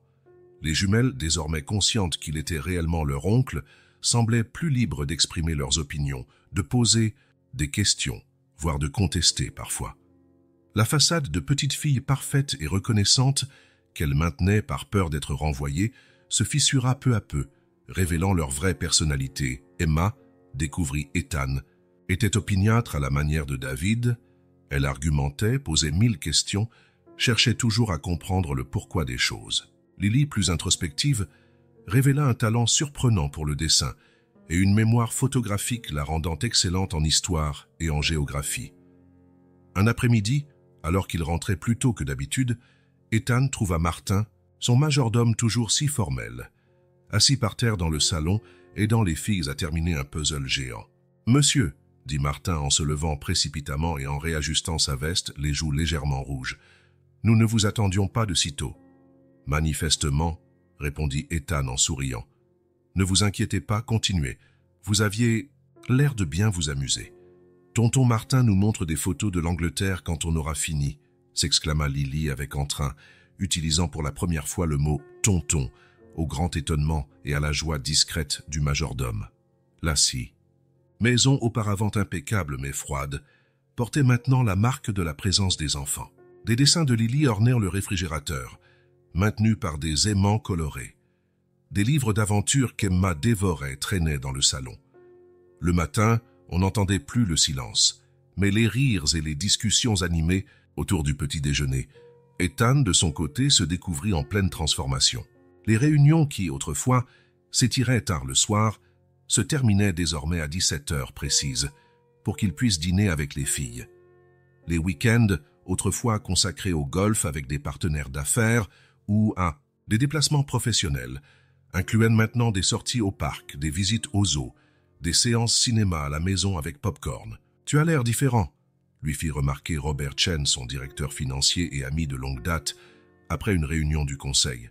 « Plus détendu. »« Je dors mieux », se contenta de répondre Ethan avec un petit sourire. La vérité était plus profonde. Pour la première fois de sa vie d'adulte, Ethan avait l'impression de faire quelque chose de vraiment significatif. Non pas construire des hôtels ou accumuler des profits, mais bâtir une famille. créer un foyer. Sarah restait une présence régulière, bien que discrète. Elle appelait souvent pour parler aux filles, et celles-ci lui rendaient l'appareil, lui racontant leurs petits progrès quotidiens. Parfois, Ethan l'invitait à dîner, et en la voyant interagir avec Emma et Lily, il ressentait un sentiment d'achèvement qu'il n'avait jamais connu. Un soir, alors qu'il travaillait dans son bureau, il entendit frapper doucement à la porte. C'était Emma en pyjama, l'air hésitant. « Je peux entrer ?»« Bien sûr », répondit-il, refermant son ordinateur. « Tu n'arrives pas à dormir ?» Elle pénétra dans la pièce et s'installa dans le fauteuil en face du bureau avec un sérieux qui la faisait paraître plus âgée. « Je voulais te demander quelque chose, » dit-elle, ses doigts jouant nerveusement avec le bas de son pyjama. « C'est à propos de l'avenir. » « Quoi exactement à propos de l'avenir? Est-ce qu'on va rester ici, avec toi, pour toujours ?» La question toucha Ethan au plus profond. Malgré ses promesses et ses révélations, l'insécurité subsistait, la peur d'être encore abandonné. « Oui, » répondit-il sans hésiter. « C'est votre maison maintenant, notre maison. Même quand on sera grande, même si on devient difficile. » Ethan se leva et vint s'agenouiller devant elle pour être à sa hauteur. « Emma, toi et Lily êtes ma famille, la seule qui me reste. Rien, absolument rien, ne changera cela, quoi qu'il arrive. » Elle le jaugea un instant, comme pour évaluer la sincérité de ses propos. « Tonton Ethan, dit-elle finalement, testant le titre pour la première fois. « Merci. »« Pourquoi ?» demanda-t-il, ému par la façon dont elle venait de l'appeler. « De nous avoir trouvés, » répondit-elle simplement, avant de lui déposer un baiser rapide sur la joue. Puis elle se releva et quitta le bureau, laissant Ethan bouleversé et silencieux. Tonton Ethan. 2 mots simples qui contenaient tout un univers, 2 sens. 2 mots qui signifiaient l'appartenance, la connexion, la famille. 2 mots qu'il réalisait avoir attendu toute sa vie. Cette nuit-là, avant de se coucher, Ethan monta silencieusement dans la chambre des filles, comme à son habitude. Lily dormait profondément, serrant son vieil ours en peluche. Emma, toujours la dernière à s'endormir, ouvrit les yeux à demi lorsque délicatement il remonta sa couverture. « Bonne nuit, tonton Ethan » murmura-t-elle avant de se rendormir. « Bonne nuit, mes nièces » chuchota-t-il dans l'obscurité, se sentant enfin complet. Le bureau d'Ethan au dernier étage de la tour Hayes avait changé ces dernières semaines. Entre les plans de nouveaux hôtels et les rapports financiers, on voyait désormais des photos encadrées. Emma et Lily au parc, tous 3 à la plage lors d'un week-end ensoleillé, les filles avec leur premier trophée scolaire de sciences. Un matin glacial de janvier, Ethan contemplait la ville, par la grande baie vitrée, une tasse de café oubliée dans la main. Son esprit n'était pas aux 4 nouveaux projets hôteliers ni au taux d'occupation, mais aux histoires qu'Emma et Lily lui avaient racontées la veille. Des enfants à l'école qui n'avaient pas de manteau d'hiver adapté, une camarade vivant avec sa mère dans un logement d'urgence. « Monsieur », la voix d'Angela, son assistante, le tira de ses pensées. « Les conseillers financiers vous attendent en salle de réunion. » Ethan acquiesça, buvant une gorgée de café déjà tiède. « Dites-leur que j'arrive dans 5 minutes. Et Angela, pourriez-vous ajouter un point à l'ordre du jour? Je veux parler de la création d'une fondation. » La réunion dura 3 heures. À la fin, les conseillers sortirent avec des expressions allant de la perplexité à l'enthousiasme. Ethan avait présenté son plan. Consacrer 15% des bénéfices annuels du groupe hôtelier Hayes à une nouvelle fondation dédiée aux enfants en difficulté, leur offrant logement, éducation et opportunités. C'est un investissement considérable, observa Robert Chen, son directeur financier, en restant dans la salle après le départ des autres. Les actionnaires vont tiquer. Qu'ils tiquent, répondit calmement Ethan. Ce n'est pas juste de la charité, Robert, c'est notre responsabilité. Nous construisons des hôtels de luxe pendant que des enfants dorment dehors. Il est temps de rééquilibrer un peu. Au restaurant du Grand Valmont, Sarah finissait son service lorsqu'elle reçut un message d'Ethan. « J'ai besoin de ton avis sur un truc important. Disponible pour un café ?» 1 heure plus tard, assis dans un café discret du centre-ville, Ethan expliquait son projet à Sarah, les yeux brillants d'une passion qu'elle ne lui connaissait pas. « Je veux vraiment faire la différence, » conclut-il. « Comme avec Emma et Lily, mais à plus grande échelle, pour tous les enfants qui n'ont pas la chance de croiser quelqu'un sur leur route. » Sarah sourit en tenant sa tasse de thé entre ses mains. « Je trouve ça extraordinaire, Ethan, vraiment. Tu penses que c'est réalisable? Je ne suis pas naïf, je sais que je ne peux pas sauver tous les enfants. Mais si on peut déjà en aider quelques-uns, même si on n'en sauvait qu'un, seul ça vaudrait le coup, répliqua Sarah, repensant à la nuit où elle avait risqué son travail pour nourrir 2 petites affamées. Mais je crois que tu pourras en aider bien plus que tu ne l'imagines. La semaine suivante, Ethan rencontra des travailleurs sociaux, des directeurs d'abri et des spécialistes de l'enfance. Il nota chaque conseil, chaque mise en garde, chaque suggestion. La fondation Hayes, comme il décida de l'appeler, ne serait pas juste un nom sur un bâtiment, mais bien un changement concret dans la vie de vrais enfants. « Tu as l'air changé », fit remarquer Sarah lors d'une visite dominicale chez Ethan. Les filles jouaient dans le jardin, profitant du soleil timide de fin d'hiver. Plus léger, Ethan médita sa remarque. « Tu sais, j'ai réalisé quelque chose. J'ai passé des années à construire un héritage, des hôtels, des propriétés, une marque. Aujourd'hui, je comprends que le vrai héritage, ce sont les vies qu'on touche. » Sarah acquiesça, regardant Emma qui montrait à Lily comment lancer une balle. « Les filles sont fières de toi. Elles ne cessent de parler de ton projet spécial pour aider les enfants qui étaient comme nous. » Au printemps, la fondation Hayes inaugura son premier projet. La rénovation d'un foyer pour enfants en centre-ville. Pas une cérémonie grandiose avec coupure de ruban et couverture médiatique. Juste Ethan, les jumelles, Sarah et les enfants qui allaient désormais bénéficier d'un endroit sûr et chaleureux à appeler chez eux, ne serait-ce que temporaire. Tandis qu'il observait Emma et Lily faire visiter la nouvelle bibliothèque aux enfants du foyer, Ethan ressentit une certitude qu'il n'avait jamais éprouvée malgré tous ses succès financiers. Il avait enfin trouvé sa véritable mission. La réputation est comme le cristal, difficile à construire, facile à briser et presque impossible à réparer complètement. Monsieur Coleman l'apprit à ses dépens. Dans les semaines qui suivirent l'incident avec Sarah et les jumelles, le bistrot Magnolia commença à faire face à une chose inconnue jusqu'alors, des tables vides. Ce qui n'était au début que murmures de désapprobation parmi ceux qui avaient assisté à la scène se propagea sur les réseaux sociaux locaux. L'histoire de cet employeur ayant renvoyé une serveuse de longue date pour avoir nourri des enfants affamés se répandit dans toute la communauté. 3 mois plus tard, l'enseigne lumineuse du bistrot Magnolia s'éteignit pour la dernière. Voilà. Une affichette sur la porte annonçait simplement « Fermé définitivement, merci pour toutes ces années de soutien ». Tandis que le Magnolia dépérissait, le restaurant Le Ciel au Grand Valmont prospérait sous la direction de Sarah. Passer de la simplicité d'un bistrot au raffinement d'un 5 étoiles n'avait pas été facile, mais elle affrontait chaque défi avec la détermination qui la définissait. Tout est dans l'attention portée aux détails, expliquait-elle patiemment aux nouvelles serveuses qu'elle formait. Chaque client mérite de se sentir spécial, que ce soit pour un simple café ou un repas complet avec accord mets vin. Amanda. Torres, la responsable RH qu'il avait recrutée sur recommandation d'Ethan, observait avec satisfaction ses progrès. Elle a quelque chose de rare, commenta-t-elle auprès du chef exécutif. Ce n'est pas seulement de l'expérience ou de la compétence, c'est une authenticité que les clients perçoivent tout de suite. 8 mois après son arrivée au Ciel, Sarah fut convoquée dans le bureau d'Amanda un après-midi tranquille. « Fermez. La porte, s'il vous plaît », demanda Amanda lorsque Sarah entra. « J'ai une proposition à vous faire. » Sarah s'assit, essayant de ne pas montrer son appréhension.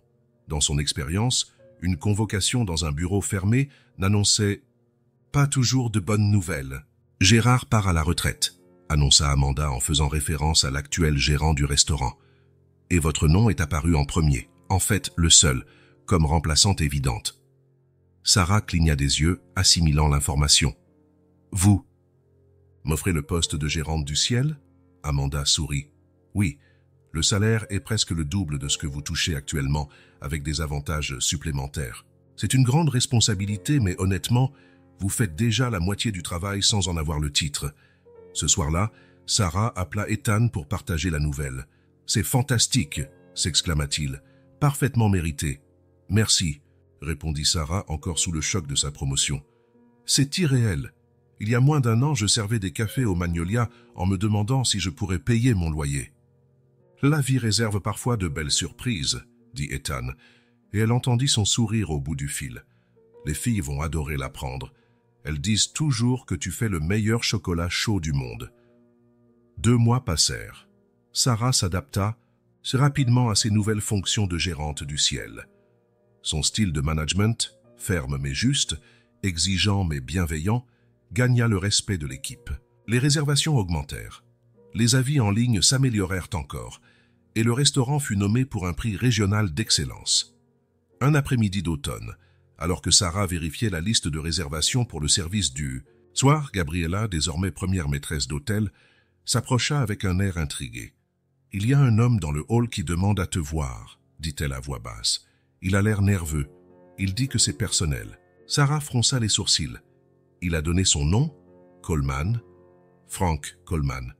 Ce nom tomba comme une pierre dans l'estomac de Sarah. Un instant, elle envisagea de dire à Gabriella de le renvoyer. Qu'est-ce que Frank Coleman pouvait bien lui vouloir après tout ce temps? Je vais le recevoir, décida-t-elle finalement. Dans mon bureau. Lorsque la porte s'ouvrit, Sarah eut du mal à reconnaître l'homme qui entra. Frank Coleman avait maigri. Ses épaules, autrefois imposantes, étaient légèrement voûtées.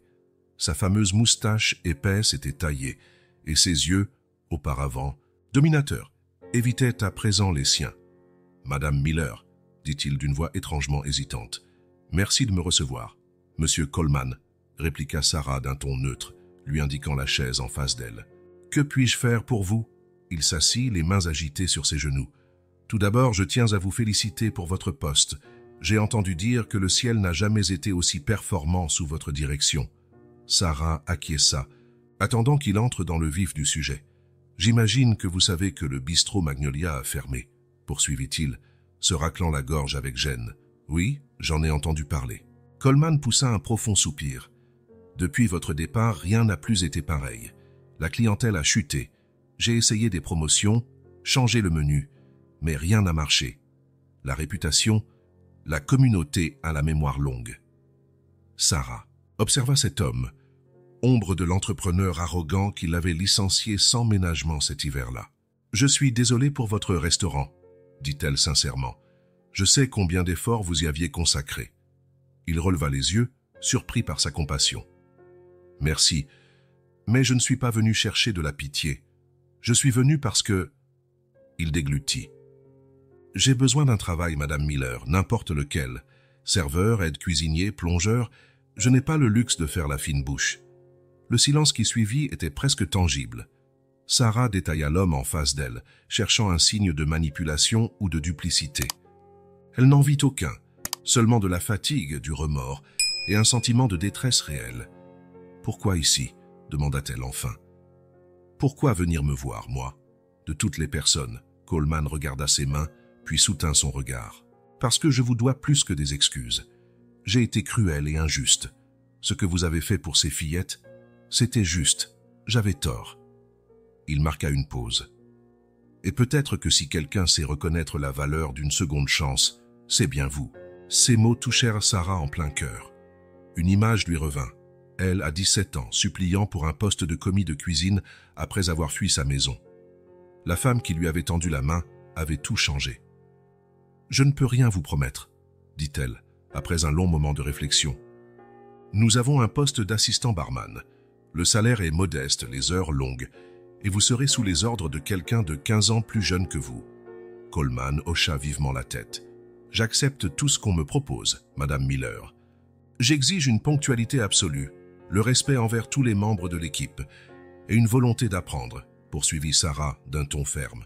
« Au moindre écart de comportement, notre accord prend fin. Sommes-nous clairs ?»« Parfaitement, » répondit-il, un éclat d'espoir traversant ses yeux fatigués. « Vous commencerez demain à 16 heures. Adressez-vous à Miguel au bar, il saura que vous venez. » Une fois Coleman parti, Sarah resta un instant dans son bureau, songeant à la tournure étrange prise par le destin. Moins d'1 an plus tôt, cet homme l'avait humiliée et renvoyée. Aujourd'hui, c'était elle qui détenait son avenir. Il ne s'agissait pas de revanche ou de satisfaction personnelle. Il s'agissait de reconnaître que tout le monde méritait une chance de se racheter, de se réinventer, comme elle l'avait fait, comme Ethan le faisait via sa fondation, comme Emma et Lily le faisaient dans leur nouveau foyer. Ce soir-là, en rentrant chez elle, Sarah trouva un petit paquet devant sa porte, un livre sur la gestion de restaurant, accompagné d'une carte signée par Ethan et les filles. À l'intérieur, un mot simple, « Pour célébrer ta promotion ». Tu nous inspires chaque jour. Sarah sourit, serrant le livre contre son cœur. La vie suivait des chemins mystérieux, d'une simple serveuse à gérante d'un des meilleurs restaurants de la ville, d'un geste de bonté à une famille improbable, d'un licenciement injuste à un poste de direction où elle pouvait non pas punir mais élever. Certains appelleraient ça de la chance, d'autres une justice poétique. Sarah préférait croire que c'était la vie qui offrait de nouvelles opportunités à chacun, y compris à ceux qui s'étaient trompés et voulaient faire mieux désormais. Le printemps arriva avec une explosion de couleurs et de parfums. Le jardin de la maison d'Ethan, autrefois ordonné et impeccable, offrait désormais des massifs de fleurs sauvages choisis par les filles, un petit potager dont Lily prenait soin avec passion, et même une cabane dans un arbre qu'Ethan avait fait construire pour réaliser un rêve d'enfance des jumelles. Ce dimanche-là, Sarah se rendait chez eux, les vitres baissées, laissant l'air frais emplir l'habitacle de sa voiture. Le mois avait été chargé au ciel, entre réception d'entreprise et la visite d'un critique gastronomique important. Elle avait enfin un jour de repos et avait accepté l'invitation d'Ethan pour le déjeuner. En empruntant l'allée menant à la propriété, elle sourit en voyant des vélos colorés appuyés contre un arbre. Il y a 6 mois à peine, Emma et Lily n'avaient même pas de manteau convenable, encore moins des vélos ou des jouets. La transformation était remarquable. Avant qu'elle puisse frapper, la porte s'ouvrit, laissant apparaître Emma, tablier de cuisine autour de la taille et de la farine sur le visage. « Sarah !» s'écria la fillette en lui sautant dans les bras. « On fait des pizzas. Tu arrives pile au bon moment. » Sarah rendit son étreinte, notant qu'Emma avait grandi de quelques centimètres depuis sa dernière visite, il y a quelques semaines. « Des pizzas maison ? Je suis impressionnée. » « C'est l'idée de tonton Ethan, » expliqua Emma en l'entraînant à l'intérieur. « Il dit que les meilleurs repas sont ceux qu'on prépare ensemble. » Dans la vaste cuisine, une scène presque surréaliste avait lieu. Ethan Hayes, PDG d'une des plus grandes chaînes hôtelières du pays, portait un tablier de chef et montrait à Lily comment étaler la pâte à pizza. La table était couverte d'ingrédients, tomates fraîches, basilic, fromage varié et une multitude de garnitures. « Sarah !» Lily accourut vers elle, semant un nuage de farine. « Il faut que tu vois. »« Mon bulletin, j'ai eu un A en maths. » « Et elle a gagné le concours d'orthographe, » ajouta Ethan visiblement fier. « Bienvenue, Sarah, j'espère que tu as faim. » Sarah balaya la pièce du regard, imprégnée de l'atmosphère chaleureuse qui régnait. La cuisine, autrefois un lieu immaculé et rarement utilisé, portait désormais des signes évidents de vie. Dessins des filles sur le frigo, plantes sur le rebord des fenêtres, manières colorées des endroits visités ensemble. « Je n'aurais jamais imaginé voir un jour Ethan Hayes faire des pizzas, » plaisanta Sarah en se lavant les mains. Ethan sourit. « Moi non plus, mais j'ai découvert un talent culinaire caché. »« Il a brûlé les 2 premières, » confia Lily, déclenchant des éclats de rire. Le déjeuner fut bruyant et joyeux. Les pizzas, bien que de formes irrégulières et agrémentées de garnitures parfois surprenantes, Lily y avait même mis des marshmallows, s'avérèrent étonnamment délicieuses. Les jumelles racontèrent leurs anecdotes scolaires, se coupant la parole et se complétant comme seules des jumelles savent le faire.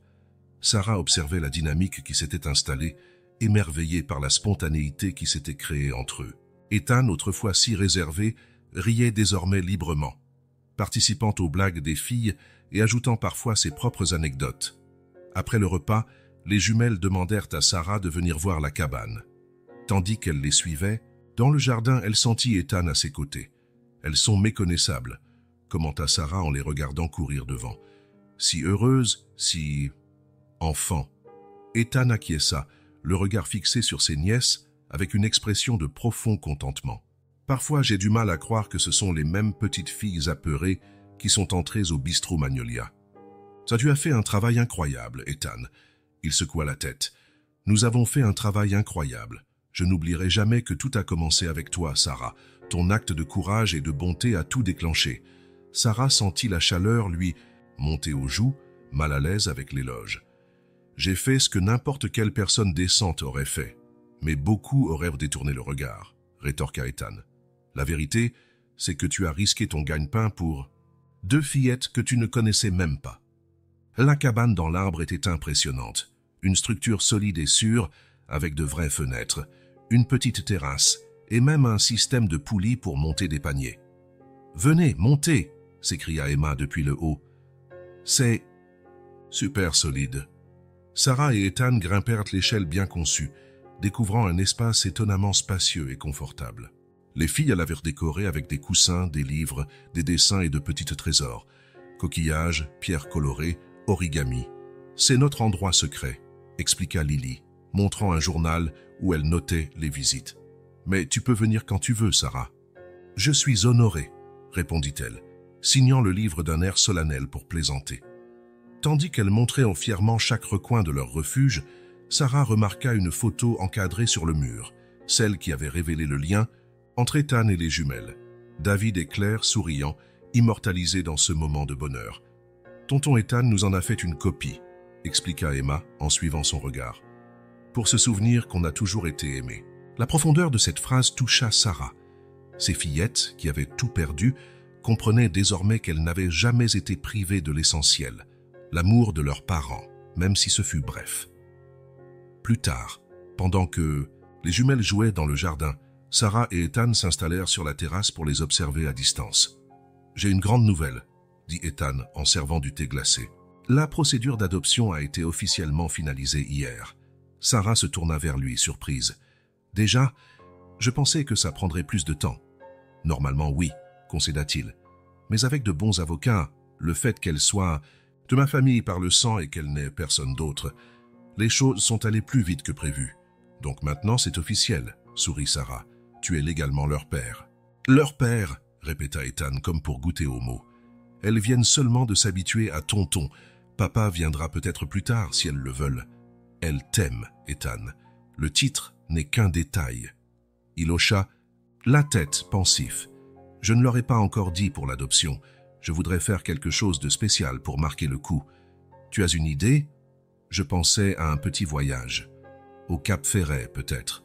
L'endroit où leurs parents se sont rencontrés. » Il hésita. « J'aimerais que tu viennes avec nous, Sarah. » La proposition la surprit. « Moi ? Mais c'est un moment en famille. »« Tu fais partie de la famille, » répondit Ethan avec gravité. « Pour les filles et pour moi aussi. » Quelque chose dans le ton de sa voix incita Sarah à le scruter davantage. Au fil des mois, leur relation avait dépassé les circonstances de leur rencontre. Ils déjeunaient parfois ensemble, s'appelaient souvent, échangèrent des messages sur les filles ou le travail. Une vraie amitié était née. Et peut-être, place. « Je serais ravie de venir, » répondit-elle finalement. La plage du Cap Ferret était presque déserte en ce matin de mai, la saison touristique n'ayant pas encore réellement commencé. Ethan étala une grande serviette sur le sable, tandis que les filles couraient au bord de l'eau, ramassant des coquillages et poursuivant les mouettes. Sarah l'aidait à déballer le pique-nique qu'ils avaient préparé, observant la brise. Marine ébouriffait les cheveux d'Ethan, d'ordinaire si soignés. Ici, il paraissait différent, plus serein, moins un dirigeant d'entreprise qu'un homme profitant d'une journée à la plage avec sa famille. « C'est ici qu'on a pris la photo », expliqua Ethan en désignant un coin particulier de la plage. « David et moi venions ici depuis qu'on était enfants.